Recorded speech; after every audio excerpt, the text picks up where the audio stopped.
I hate using the absolutely word. That's our intention. Yeah. And we're in contact with CDFA, and we are working with their APIs that have been published for other states. Mm-hmm. But California has not been published yet, and there are some things probably around their RFID tags. We don't see any limitations in the rest of the system. Not sure how that will work. You know, hello, this is Mo. Sarah Duquette. Carmen has been called out for a fire-related issue, so she won't be here today, so I will be here on behalf of Carmel facilitating the meeting. So I'll turn it over to Cass to go ahead and do roll call, and we'll get started. Okay. Please roll them. Edmund? Coleman. I'm here. Henderson? Kevin? Mendelker? Marie? Sadlers? Ron? Here. All right. From the county staff, we have Diane Curry. Yes, I'm here. And Sarah Duquette. Here. And Stark, are you on the call? Yes. Is there anyone else on the call who I didn't name? All right.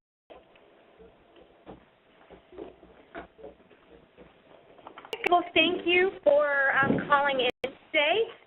So I just wanted to start with, we have our agenda now, and I'm number 1 on the SIPSCA demo to see if it was helpful and if you need additional information or another demo. But first to start out with, was that helpful for you to better kind of understand and see the system?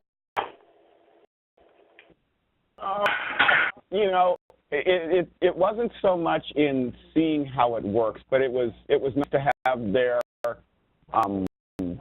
decision about being single interface. That was the most useful out of that for me.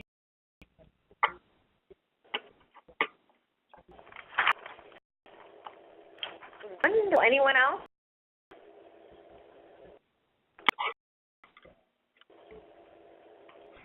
No one else, so I'm going to move to the second one, which is... I actually have not gotten a demo. This is Matthew. I've actually never gotten a demo of these systems. Not at the last meeting, Matthew? Yeah, I mean, so, yeah, but I actually haven't gotten my hands on the system, I guess I'm saying.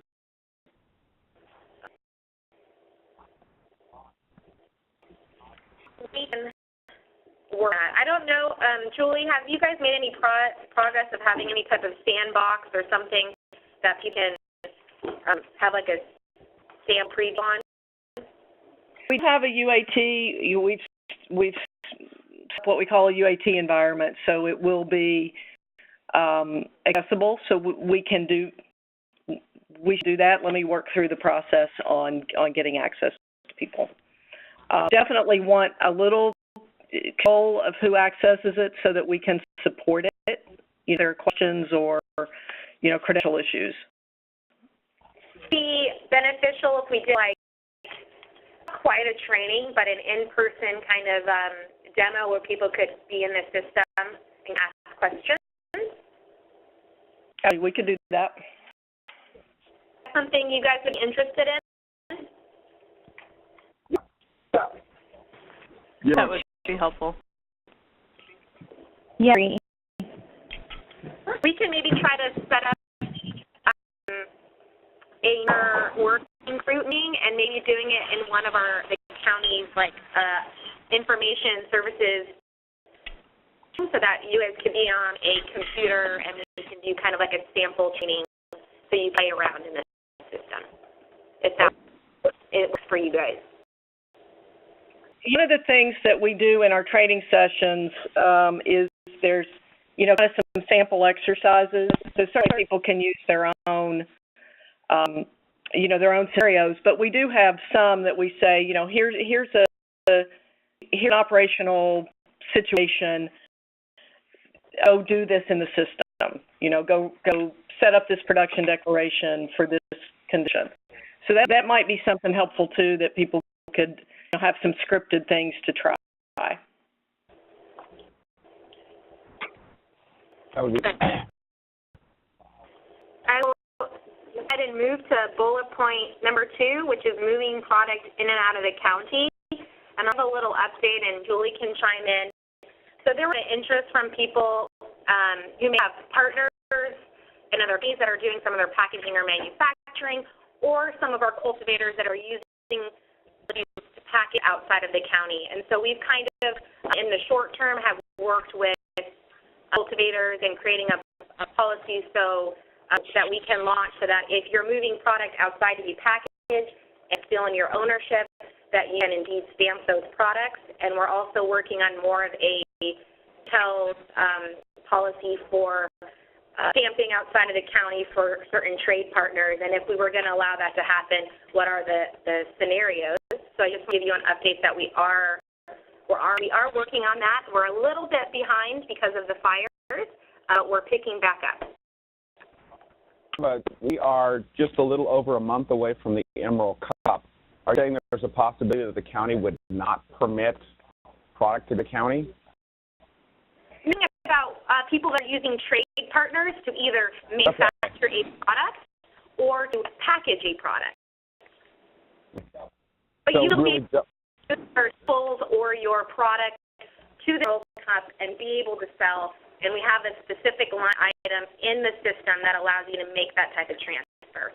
For people that are using vendors, like I'll give an example. We have some people that use a packaging company in Santa Rosa, that they take their product, they get it packaged, and it moves back. So, right. Things like. Okay. Do you have a published policy for the Emerald Cup? For track and trace, it's a declaration in the system. So you declarate, you check that option where you're transferring your product, and you claim Emerald Cup and tell us what you're taking. So that's inside the track and trace system.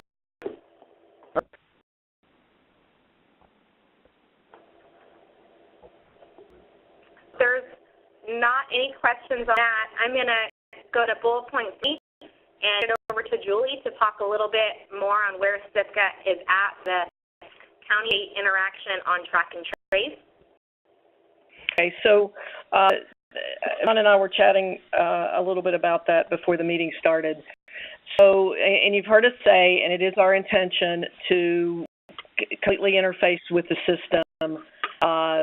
We are certified with and registered as an API vendor for their other state systems in Colorado. So we are working on those interfaces to make sure we can exchange data. California's has not yet been published. If you heard Alex Spellman talking the other day, he is also still in meetings with CDFA, and there are some things around, ordering and aligning with their unique identifiers that we still have questions about, and are waiting for some of their API and some of those specifics to be published. And so that's, I wish we had, a final specification that we were working to, but that's the situation as it is today. And so, Sarah, I don't know if you've heard any more from the state about when they're going to be releasing that information. Nothing new. Hoping for December for that information and regulations in November. So we'll see if those signs stay true. I was at the license workshop in Sacramento and speaking with CFA and Lori Ajax on it. And there was some questioning the time we met about how plants are going to be tagged. And the information as far as that meeting with the state was that clones would only be batched in lots of 100 and an individual when they go to cultivator. and then the cultivator would tag each plant. Yes. Yes. Because an issue with that, particularly with people who are doing like light depth greenhouses, that's where it looks like the state is going, is individual plant tagging. So we that at the county level, so people are clear on that. Actually, that is our policy for nurseries, but we do make you tag clones if you're selling them the retail outlet and you're selling individual clones. So that may apply more to retail stores that are going to be selling clones rather than sell. So I will transfer, if I'm going to Organican with a batch of 50, have to create an interesting batch for that's one of the things the state hasn't figured out. I know the nursery is pretty complicated because Colorado, nobody's nursery before. Right. And we took the initial information from the draft regs on what they were going to do for track and trace and kind of use that as our base, but we will probably have to do a revision because, like Julie said, when we get more details on integration and API and feeding, we want to make sure that our data and what we're collecting will maximize in terms of sending it to them, so you're not doing like duplicative work. So okay, because we have the 4 nurseries here in the county. We formed an organization. We would like to be able to meet when we're setting those nursery guidelines.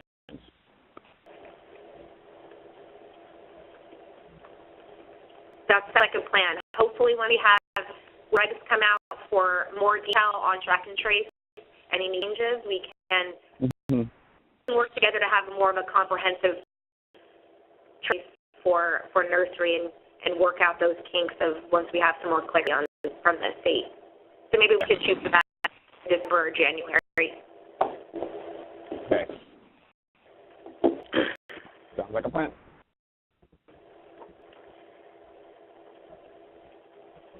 I'll move to the 4th one. A lot of work done in the system for manuals and reference guides, so I'll let Julie kind of give an update of what's been done and what they're currently completing. So we now have our training modules are posted on the system. They're downloadable. At this point, it's behind the login, so for a user that's logged in, they continue to reference all of the kind of step-by-step guides for each function.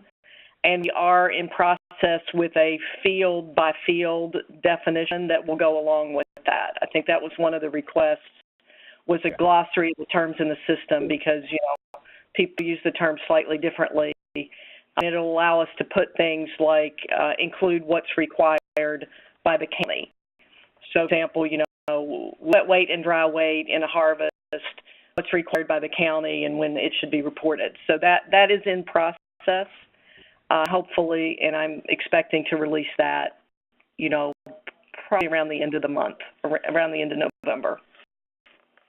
Is that something that's going to go back to the board for final approval, or it'll just come out as approved by the board? It will go to board approval. It's essentially a manual reference guide of how to use the system. Okay, so I mean the terminology as opposed to, you know, the wording and details of that. I'm just on that level. Sarah, you know, when I said the reporting, you know, we'll talk about things like the county, what ag department is going to inspect for. You know, if the county expects things to be reported within 72 hours of final process or 7 hours of transfer, we were expecting to include those local policies in the glossary as well, not just the definition. Right. That's, you know, I guess that will be, so your determination, does that, you know, if any of those would require board approval, or if they are the body of your FAQs subject?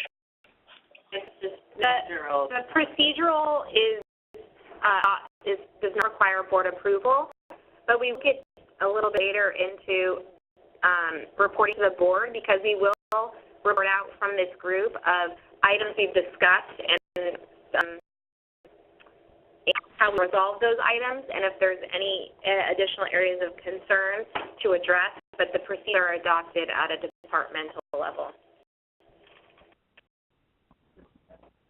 And that's correct? Coordination efforts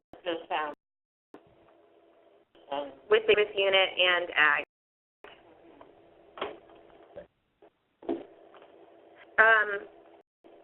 The next one, mechanisms to provide feedback from growers to SIPCA. So talk to Julie, we have ideal ways for feedback, and that's either we have a phone number and an email address that's directly to SIPCA support line, and also a contact for the county executive office. What we do on our end is we try to have a weekly update call, or at a minimum a bi-weekly update call, where we go through any type of feedback that we get from cultivators or any types of issues having in the system, and just information. But right now we're thinking about, and we can make this more, we can do our around this and get out to me and our people that are registered in the system the ways that they can provide feedback, either through a telephone call or through an email, and we'll be reviewing that on a weekly basis. So, Sarah, if I can add in, we log, any email or caller support line, we log it. So whether it's a question, in cases it's a policy question that we must bring to the county, at the weekly meetings, or it may be a problem with the system or a question about how to do something, but we do report the details of those to the county each week. So there's that feedback mechanism as well as the highlight to the county. And of course, we definitely encourage, if you don't think you're getting an answer or follow-up from there, we'd want to hear about it, and I know that the campus task force wants to hear about it.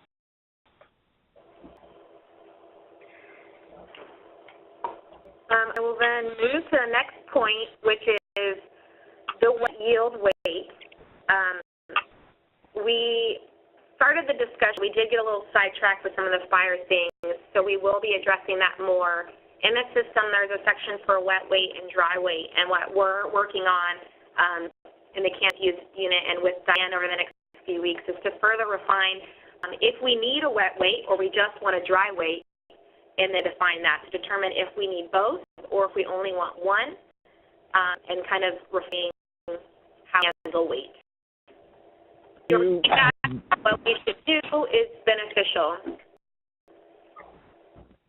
Now, gone out to try to do a demo with trying to do a wet weight, or is this an in-office type of exercise?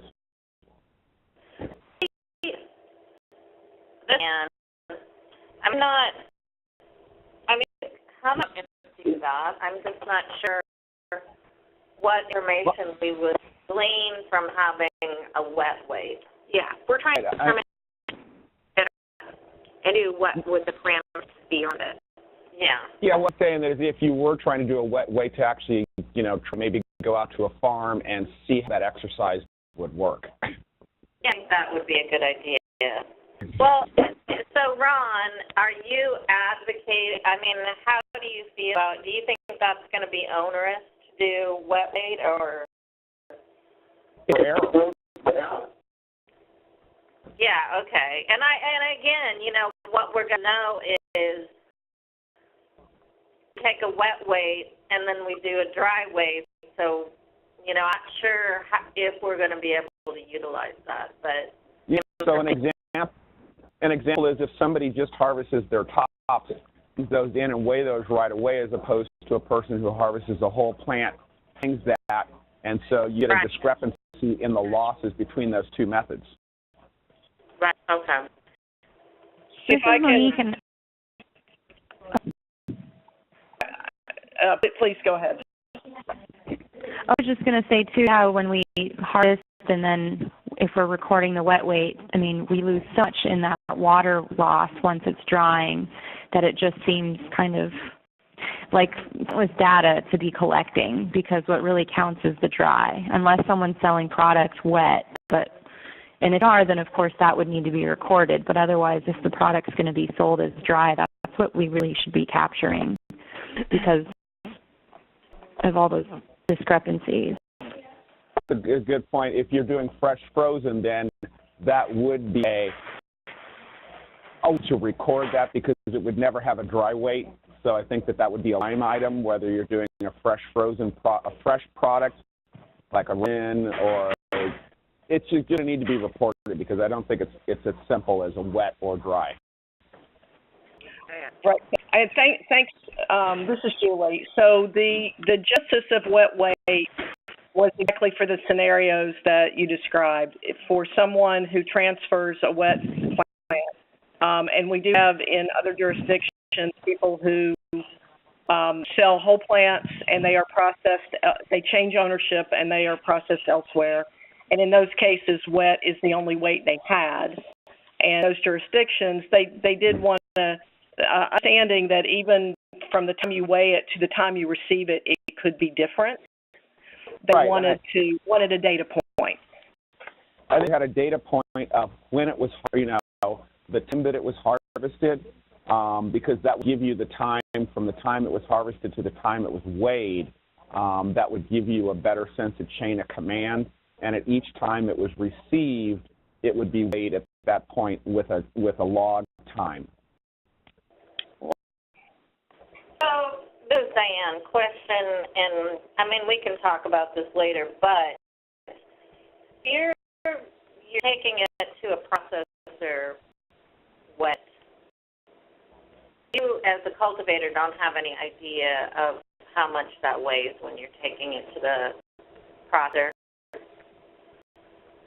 Generally, I mean, I tried as an experiment one year to use a fish scale to determine what the weight was and the loss, and it just was an incredible amount of data that really didn't tell me a whole lot, because the water loss or moisture content varies from strain and method of cultivation. Hearing its support for referring a dry weight and having an option for wet weight for particular scenarios where people are moving their product in some type of wet state, and have a time stamp or a log of what it was at the time that it left.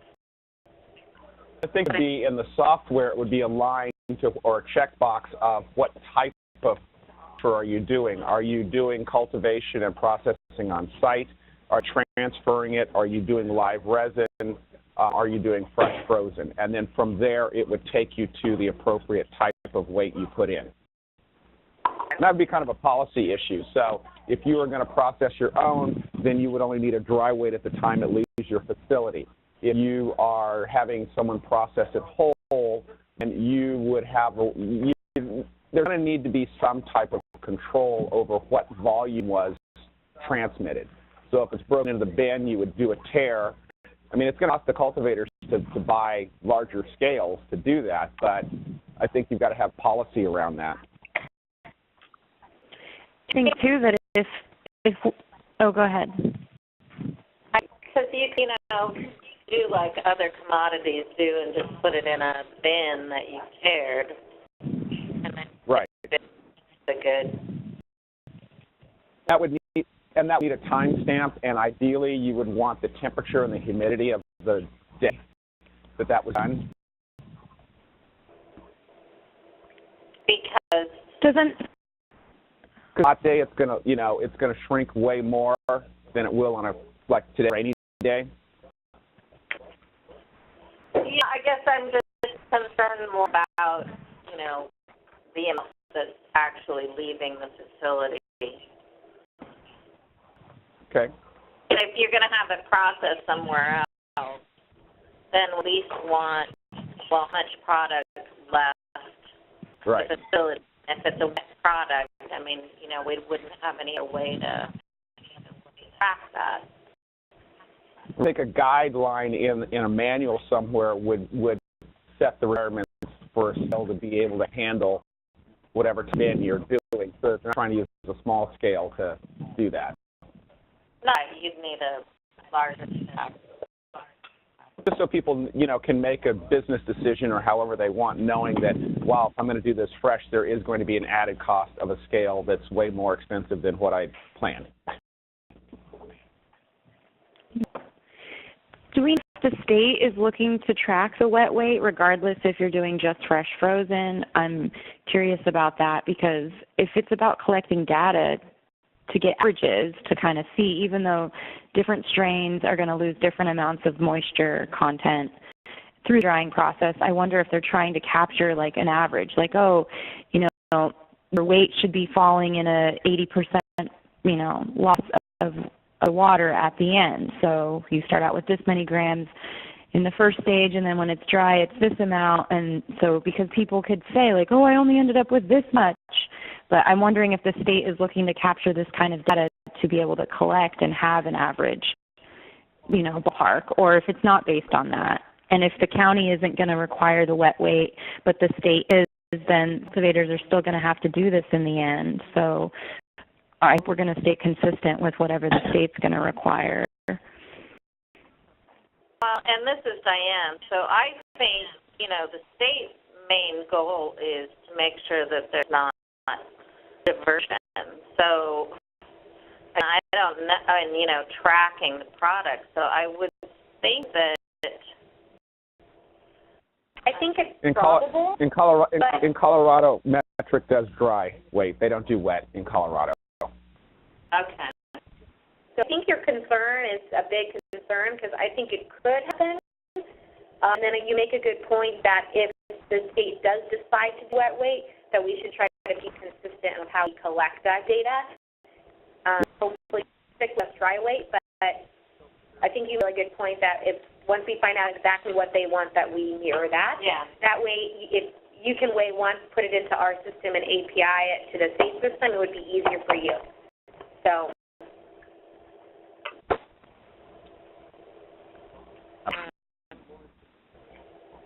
I'll then move to the next bullet point, which is reporting timelines. We talked a little bit about this because we had a 24-hour requirement to report just in a plan. We've decided to move that, so now all reporting is 72 hours, and you don't need to email the department that you're destroying a plant. You just have to record it into the system, and we'll be notified on our end. But we did move it to 72 hours for all reporting. We know that there was a desire to even extend that 72 hours out for another day or two. But we're at 72, but I think that you look at if we can have flexibility. But we did change the 24 to 72. And also the requirement to call the Department of Ag. We've learned through the fire events that if there is some extremity happens or a health issue, that you would be able to notify Ag of that circumstance. Ag could make a determination. As far as loss? Well, if you are a small operator and you have a health issue and you have to go to the hospital, you'd be able to notify Ag of that circumstance. Yes. Okay. Yes. That would just be in the manual, the operating manual. We've had that with the recent fires and their facility, and we've been in contact with people that have had issues like that, and we can work with you. Okay. And a question about this. Sorry, guys. I'll just say, anybody who's, and we did have a few operators during the fire who sent email or called our support line with that kind of information, and we passed that immediately over to the county. Okay. In terms of destroying, or just if the product needs to be destroyed for whatever reason, what about people that have a robbery take place? I know in Covelo, during the fire, when we had the cell phones all down, there was theft happening, and I believe one of the farms that was in the permit process called the sheriff and I think they were able to capture the robbers. But that was taking place, and I don't know if they cut their plants down or what the scenario was for that permitted farm. I'm curious, for those scenarios that take place during the harvest time, how do we handle that? Is the 72-hour requirement there? Would there need to be a sheriff police report attached to the theft? I'm just curious. Reporting. It's reported in the system within 72 hours, but immediately you should call the sheriff's office. Sure. Of course. If you do have insurance, some cultivators do have cannabis insurance, you will need a police report to claim to support you. So we're going to meet on the sheriff and then report in the system as law. So I think, and for Julie, when you're going through on the field, for Julie, I think if that is a line item in the software of theft, then there could be a line along with that for the police report number. Yeah. Yeah, because it seems like people could just lie, too, if they were trying to cheat the system for diversion and be like, oh, I had some theft happen last week. And it's like, well, no, you also have to have a reported police report to, go along with that. Or, police number.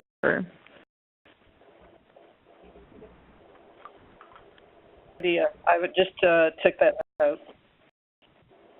And on lines of reporting timelines, I don't know if this would fit into this topic, but if you, like our farm just got approved to have a permit, we're so excited, but we've already harvested, we're in process right now, so I don't know if we'll be entering anything into the track and trace, but we're not going to be starting our next cycle until February when we start our seeds. So I'm curious for the reporting timeline if we are going to obviously get into this program now. Are we going to be required to start paying the $90 fee per month, even December, January? We're not going to even be doing track and trace because we have nothing. I'm just curious how those cycles break down for outdoor cultivators, and even maybe a light depth person that's not planning to cultivate every cycle that's available to them, for that reporting timeline, how that works. Your track and trace runs with your permit, so it's the year. There will be some reporting you'll have to be doing in terms of you have product on your property that you're processing, and there's a way to declare that product even though you've already harvested, and you'll talk about that in training. The system will also allow you to pre-populate a lot of things. So you can put in advance all the strains that you typically grow. You can do a lot of advanced input so that when you get to the point of actually planting, it will really be quick and won't take much time. And so we'll go over how you can plant in advance and get your information in terms of the plants you typically grow, different strains, and walk you through that in the training. But your track and trace runs with the length of your permit of the year. So I have a question, and I know for me it's going to be extremely complicated with my almost $1 million seed collection. Is there going to be a drop-dead inventory date? In other words, that you have to claim everything as of this day, and that's in the system going forward? How would you put seeds by count or by weight? I know wait for the state to do that, so is that something that we're going to wait and come back to once the state is that? I suspect it's going to be by weight. What did you seed? Seed. Oh, seed. Yeah, I've got thousands of seeds from collection over the years and ones that I create. So I know I'm prepared to have to rent a walk-in refrigerator because they never come out of cold storage for longer than selection. So to actually weigh all of those out and then input them into a system, because going forward, the state is going to, or somebody's going to know, well, where did that seed come from? So how do you track that now, Ron? I just had a base rough of my count and as I deduct it, but I think it's going to, Colorado, Washington, and Oregon set a date that you had to declare all inventory that you had of genetics. Oh. Because, who's to say that you get extra seeds from somewhere? Where did it come from? That's not a full trace. I'm just going to describe it once it's a rooted plant. I think we should include in our nurse update, because they're very specific. Cultivators will have seeds. How did they start the plant? Yeah. Where did it come from? Yeah.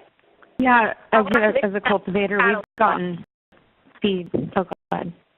No, but I guess my thinking is if you have seed in storage, now you're kind of over, collected some one year and you're, rolling it over to the next year. So now the amount of product that you have in storage. I would think Washington and Oregon did. I do. We'll take a look at that and maybe a drop dead date for a lot of you that probably have a lot of inventory on hand that needs to be included.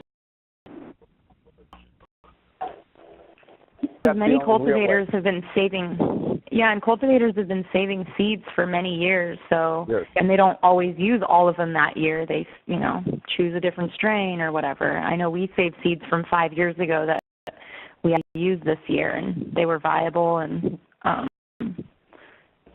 about that part of tracking and tracing it. Seed stock from 1995 that I pull out and use each year. So. Of looking at seed cataloging and track and trace. Yeah, that's what Diane met with Isaac, and that's what we're working on in our business software, is to be able to track all of that. Perfect. So we'll do the last one, which is offline accessibility. I don't know if you have anything to add on that, Julie. Right now, we're testing with, kind of doing a rough beta with a couple of the operators we have in another jurisdiction for offline capability for transfers. So you can record all your transfers in Excel and upload it via CSV.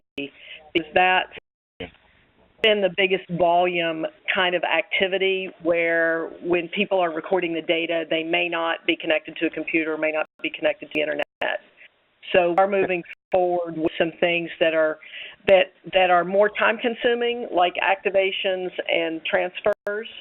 And so we're going to keep refining that with feedback we get from people using it. And you thought of using data-protected locked fields so that when they set the Excel spreadsheet, it actually will populate it with a date and time, and that'll give you a little more security on that offline inputting? We had before when we were actually doing a lot of our initial loading of data that way. Mm-hmm. It's not in this particular function because, like I said, we were almost at a minimum viable product. We just wanted to start getting usability feedback. But I am going to take that note because, we want everything that's going to make it easier. Right, and it keeps it secure, and it also keeps it secure because that way, you're offline, it was populated with a system-generated date and time. Right. Make it for the editing, it'd be a lot easier editing on the way in, too. Right. If you know about metric, you cannot change anything in metric once it goes in. Right. Right. Thank you. So, I think number 8, and talk a little about this. So what we've been doing with the other working groups is essentially reporting out to the board of issues that came up, how they were resolved, and then if there are any issues that have not been resolved, it's a discussion at the board level. So eventually we'll be doing a report out for this group. I'm not quite sure when. I'd probably wait the next one with more clarity with Carmel as also the board knowing timing, but we'll probably want to do a report out in either December or January about the progress we made, what kind of issues we talked about in resolution that came out of it. So just keep that in mind. Hopefully at the next meeting when Carmel's here, we can talk a little bit more about timing. I think we'll want to wait for the state. Wait for the state before we can actually send something to the board, I think.